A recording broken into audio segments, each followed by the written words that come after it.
Leo ni Jumamosi ya mwisho wa mwezi, kwa maana tarehe 31 mwezi wa 5, ambao ni Jumamosi ya mwisho wa mwezi, ambao tumeshiriki kufanya usafi katika kata hizi za Mkonze, kata ya Kikuyu kaskazini na kusini, katika usafi wa mitaro ya maji ya mvua.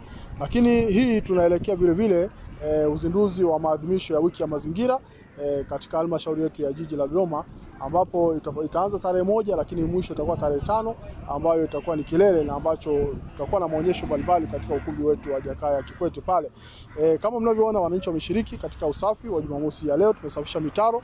Mimi niendelee kutoa wito kwa wananchi wa jiji la Dodoma kuendelea kujitokeza kufanya usafi katika mazingira yao ya biashara, makazi na maeneo yanayozunguka. Tunao kauli mbiu ambayo inasema mita 5 usafi wangu mita 5. Lakini kama unavyoona, tumetoa gari la jiji ambalo linapita kuondosha taka zote. Tunasema Tanzania yetu, mazingira yetu, ndio kauli mbiu ya wiki ya mazingira ambayo tunaenda nayo. Tuyapende mazingira yetu, tujali mazingira yetu, na tunasema Dodoma ni fahari ya Watanzania. Kwa hiyo lazima Dodoma iwe safi, kwa maana ndio fahari ya Watanzania.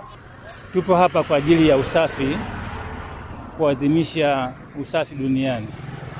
Mambo ya usafi ni kwamba sio kitu kigeni, ni kitu ni endelevu toka enzi za babu zetu, na sisi tumerithi, na sisi tunawaridhisha vijana ambao ndio sasa hivi wanaibuka ili kusudi zoezi hili liwe endelevu. Ni kwamba sisi kama machifu ni kuhamasisha jamii ambayo ipo kwenye himaya zetu mambo ya usafi. Usafi ni kwa faida yetu sisi sote na jamii kwa ujumla. Leo tumekuja kufanya usafi hapa wa jumla pamoja na viongozi wa mazingira jiji la Dodoma, kuja kutekeleza maadhimisho ya siku ya usafi duniani. Kwa hiyo tunawaambia wananchi, usafi unaanza na kwako, alafu unafika na mwingine.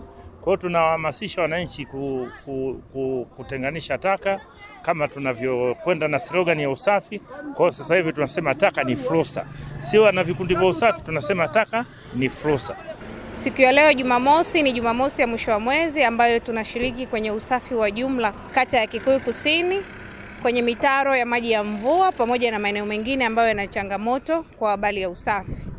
Hivyo nawasihi wananchi wote wa kata ya Kikuyu Kusini kujitokeza kwenye usafi. Nawasihi sana wafanyabiashara wote na wakazi wote wa Kikuyu Kusini waweze kujitokeza kwa ajili ya usafi.